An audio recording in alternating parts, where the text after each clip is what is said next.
del Instituto de Mexicanos y Mexicanas en el Exterior. ¿Qué estrategias está implementando el instituto para proteger y apoyarlos en el exterior? Pues buenas tardes primero, y te comparto un poco, creo que se vuelve importante y en este sentido hablar un poco qué hace el instituto. Yo digo, y esta era parte del punto central que vale la pena entrar, el gobierno mexicano tiene tres maneras de atender la movilidad humana. Una es el Instituto Nacional de Migración, que conocemos muchos de nosotros, y el Instituto Nacional de Migración atiende a la población que viene de fuera hacia nuestro país. Luego tenemos la parte de relaciones exteriores, que conocemos a través de lo que vienen siendo los consulados y las embajadas, y voy a ser injusta con ellos en el sentido de que voy a decir, ellos se encargan de hacer la parte de protección, la parte de documentación y otras tareas, pero voy a centrarlo en este momento en esas dos para responder a tu punto. Hace la parte de protección, depende de Relaciones Exteriores, y el Instituto de Mexicanas y Mexicanos en el Exterior tiene 5 tareas fundamentales que hace, además de 2 adicionales, que es vincular a los mexicanos y mexicanas que están en el exterior con los 3 niveles de gobierno, y adicionalmente buscar cambiar el enfoque que se tiene con respecto a la migración, y creo que Estados Unidos ahorita es el reto mayor a partir de la política que se usa o que se está implementando allá. Pero tenemos ventanillas, así le llamamos, con las cuales actuamos y atendemos a la población, y que esto tiene que sufrir una transformación porque la población, y ahorita lo comentaba con algunas personas, la población que tenemos ahora en el exterior, especialmente en Estados Unidos y en Europa, ha cambiado con respecto a mucho de lo que se hacía. El instituto se funda con el gobierno de Vicente Fox, y a partir de ahí se trabaja en la parte educativa para quienes no tuvieron la posibilidad de aprender a leer y escribir, que son algunos de los jornaleros o gente que trabaja en otras áreas en los Estados Unidos. Hoy en día lo que hacemos es proveer educación, tanto a través de becas para que estudien en los colleges o en las universidades en los Estados Unidos propiamente, o a distancia con los mecanismos propios que usa nuestro país. Tenemos educación cívica, todos estos avances que se han dado para que los mexicanos en el exterior puedan ejercer su derecho, y si tienes doble nacionalidad en cualquier país, entiendas por qué te conviene ejercer tu derecho en el país donde vives. Tenemos también la parte cultural, la parte deportiva, que es parte de lo que promovemos. Tenemos otra área de salud. A algunas personas les parecería raro, pero trabajamos mucho en salud preventiva en algunos sectores primordialmente. Y por ejemplo ahorita, tú viniendo de Houston habrás de saber, algo que jamás hubiésemos esperado, que Estados Unidos estuviese teniendo en estos momentos más de 11 ciudades con una crisis de sarampión. Eso es parte de lo que hacemos, prevenir, entrar a toda la parte de atención a ciertos niveles de nuestra población que emigró y darle a conocer información. Y luego tenemos la parte de atención a grupos originarios, se les atiende y se les da el servicio en las lenguas originarias, y tenemos la parte que yo creo que es más ad hoc a lo que tenemos aquí en este momento, que viene siendo lo que le llamamos nodos en nuestro país o red global en el exterior, que son gente de la academia, empresarios y empresarias, innovadores, y que los ponemos a hacer redes de conexión y de intercambio para poder que pongan el potencial a favor de lo que ellos hacen y a favor de nuestra nación, o poner el nombre de México en el buen sentido de la palabra, como ya lo hacen muchos, en alto por inversión, por innovación, o cruzar los caminos para mejorar condiciones aquí o en el exterior. Qué interesante. ¿Y cuál tú crees que es el reto principal que enfrenta la comunidad de mexicanos en el exterior en estos momentos? Aquí vale la pena decir, tenemos el 80-20 en Estados Unidos, el siguiente país que tiene es Canadá, luego tenemos España, luego tenemos Alemania y luego tenemos Chile. Si hacemos esta revisión, las necesidades son totalmente distintas. Sin embargo, voy a hablar de un común denominador que no es el principal, pero sí uno de ellos, y que tiene que ver, y pudiera parecer hasta paradójico el tema, pero hablamos mucho del estrés que vive la población cuando emigra. Y ahorita, en Europa, por ejemplo, después de terminar el invierno, la gente entra con problemas de salud emocional por el tema de los inviernos prolongados. Pero ahorita en Estados Unidos tenemos esta problemática por la política pública que está utilizando el vecino país, y tenemos gente con problemas de salud emocional muy fuertes, con estrés muy fuerte, y aquí trabajamos mucho con nuestro gobierno, pero también con universidades aliadas para atender los problemas de salud mental, dando a través de la tecnología, dando citas en el propio idioma para que la población pueda ser atendida, y sobre todo en momentos de emergencia. Ese sería otro de ellos, y lo he platicado aquí con mi amigo Adalberto Palma, quien hemos hablado de esta parte ahorita, especialmente Estados Unidos, en el manejo de aquellos que están decidiendo retornar de forma voluntaria, o quienes quieren, o quienes van a tener que retornar de manera forzada.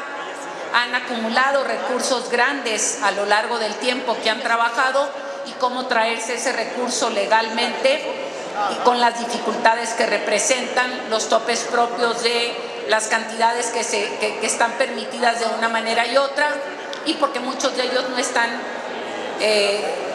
bancarizados, vamos a decirle de alguna manera.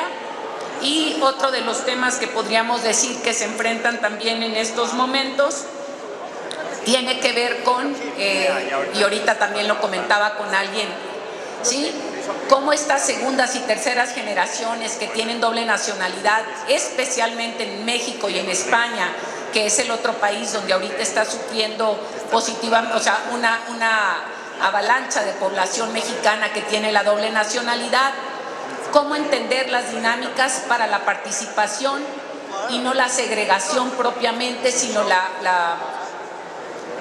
cómo integrarse horizontalmente sin tenerse que segregar y hacer como el grupito de los que llegaron, por llamarlo de alguna manera. ¿Ustedes tendrán algún tipo de programa que ayuda a desarrollar a que los mexicanos en el exterior no olvidemos nuestras raíces y nuestra conexión con nuestro México? Era la parte cultural que comentábamos. Cuando estoy hablando de la parte cultural, creo que el pegamento que nos hace olvidar y dejar atrás todas las diferencias de pensamiento y de todo viene siendo la cultura. La cultura es es como un gran pegamento, y además saca la parte más hermosa del ser humano, y trabajamos mucho en la parte cultural. La parte cultural no solamente de mariachi, tequila, brindis, etcétera, sino también culturalmente eso que te apega. Tenemos, por ejemplo, una población no muy grande, pero de mujeres que viven en Japón, mexicanas que están en Japón.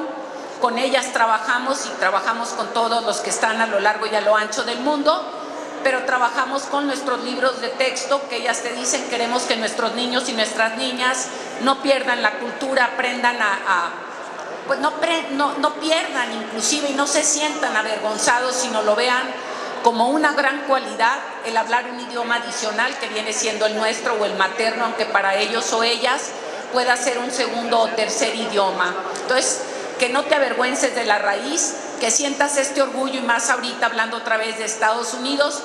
Leía hace unos momentos que estaba aquí el alcalde de Laredo y el alcalde de McAllen, lo cual, mira, aquí está nuestro amigo, la esposa, como no, que saludos. Quien vive en la frontera puede entender perfectamente que la frontera es un país distinto a Estados Unidos y a México. Y cuando hablamos de la frontera, ahí hay una población que tiene el sabor a los dos, y que tiene el arraigo en los dos, y no le da vergüenza a ninguno de los dos, ni le da vergüenza hablar el Spanglish. Y creo que esta parte se ha perdido mucho en las segundas y terceras generaciones, porque especialmente en Estados Unidos a veces se volvió por un tiempo, y ahorita se ha reforzado más, el hacerte menos si eres mexicano o si tienes un color distinto al que tradicionalmente se piensa que son los norteamericanos. Entonces, que sea la cultura eso que te hace que renazca y te sientas orgulloso o orgullosa de quién eres, y que la cultura tiene muchas expresiones de bailables, de lenguaje, pues tenemos grandes escritores, tenemos grandes artistas, voy a hablarlo así, un Guillermo del Toro, un Gael García, una Salma Hayek, la que vive muy chula, esta que vive en Florida. Tenemos, lo decían los artistas en Hollywood, ¿no? Hollywood no sería lo que hoy es si no tuviera migración, y no hablo solamente de la hispana, ¿no? Eugenio Derbez. Bueno, también, ¿no? Sí. Muy bien. ¿Y qué me puedes decir de acciones a largo plazo? ¿Han considerado algún tipo de acción a largo plazo para garantizar los derechos y bienestar de esta comunidad en el exterior? Yo creo que este es uno de los retos más importantes, y ahorita otra vez decía, y por eso lo pongo en retrospectiva. Si vamos hacia atrás, cuando Vicente Fox forma el instituto, sí, las necesidades eran otras, y ahorita, lo repito, tenemos 36 millones, por ejemplo, de población que vive en los Estados Unidos, y tenemos segunda y tercera generación en donde tienes 20 y tantos millones. Entonces estamos hablando de que las necesidades son otras, y el instituto necesita reconvertir y hacer las adaptaciones propias, y por eso la red global. La red global me parece que es un mecanismo fundamental que une ya generaciones con otros perfiles, en donde estamos hablando de población que ya tiene, y ahorita lo decían algunos, donde tienes 46% de las empresas de la lista Fortune 500 son hijos de migrantes. Es otra población. Me tocó estar hace algunos días en Chicago con los Dreamers. Los Dreamers son generaciones que ya estudió una maestría, son otros perfiles, y ellos te decían, ¿cómo me vinculo? O cómo, si yo quiero regresar a México, ¿a dónde regresaría? Ahorita oía a las personas que me antecedieron, y me parece que, les voy a hacer una recomendación, me voy a atrever a decirle a toda la población que está aquí, porque creo que la visión de lo que escuchamos anteriormente es una visión parcial. Les voy a hacer una recomendación de leer a Viri Ríos y de leer a Gerardo Esquivel con todo el tema de la desigualdad. La parte que oímos fue la visión, no una visión periférica, sino una visión parcial, y creo que la reforma o las modificaciones que hemos vivido como país en la parte laboral abre un escenario para lo que ha pasado con respecto a la desigualdad. Así que, para que tengan una visión más completa, los invito a leer eso y no se queden solamente con la visión, que tampoco tengo yo la visión completa, es otro complemento para poder tener una visión mayor. Y en este sentido, ¿qué trabajamos nosotros con los migrantes, con las personas mexicanas que viven en el exterior, especialmente con las mujeres? Trabajamos mucho todo lo de inclusión financiera, cómo apoyarles para que avancen en la parte del emprendimiento, cómo vincularlas con compradores allá y acá para que puedan crecer, porque algo de lo que hemos visto, como en nuestro país también, con perfiles distintos, y ustedes lo viven mucho, las mujeres han sido o han entrado a hacer otro tipo de tareas que poco a poco van creciendo en los negocios, que después terminan siendo grandes empresarias.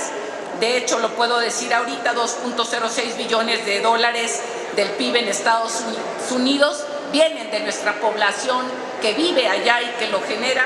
Y podría darte datos que me parecen importantes ahorita, que platicaba contigo de Texas.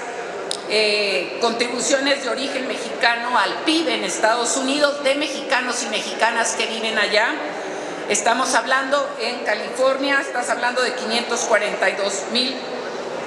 En Texas es el segundo con 398 y Florida con 201. ¿Qué estoy diciendo con esto? Esto nos muestra los perfiles de población que tenemos hoy en día, y el IME tiene que adaptarse a esta nueva realidad. Lo tuvimos en la conversación que tuvimos contigo y con las mujeres de 50+1, ¿sí? Es otra manera de acercarnos, otra manera de empezar a hacer esto que tenemos ahorita y que hablaban del TEMEC, de cómo tener encadenamientos para que los productos tengan más contenido. Y voy a hablar porque me gusta esta parte, y creo que también quedó inconclusa en la parte del TEMEC, como que no hubo cosas más y no se avanzaron. No, Creo que lo que falta es entender que somos una región y lo que falta es preguntarnos y preguntarse sobre todo en Estados Unidos si estamos y si queremos la globalización o queremos volvernos a cerrar como nación, ya lo hablo allá, y estas son como grandes preguntas que habrían que tener que hacerse pues a los norteamericanos. Qué interesante. Y hablando de mujeres, que me encantó que tocaras el tema, y ya que mencionaste a 50+1, tenemos aquí una representación grande de la colectiva internacional de 50+1, que viene de varias ciudades de Estados Unidos: Washington, Texas, Houston, Brownsville, Los Ángeles, de aquí de México, de Sinaloa, Campeche, Estado de México, Oaxaca, en fin. Aquí están todas aplaudiéndote porque te agradecemos mucho que estés aquí con nosotros. Siempre es un placer platicar contigo y bueno, pues muchísimas gracias. Al contrario, muchísimas gracias y estamos a la orden para servirles. Agradecemos a nuestra invitada y le hacemos entrega de un reconocimiento por su participación de manos de Larry Rubin y Carla Sánchez Armas.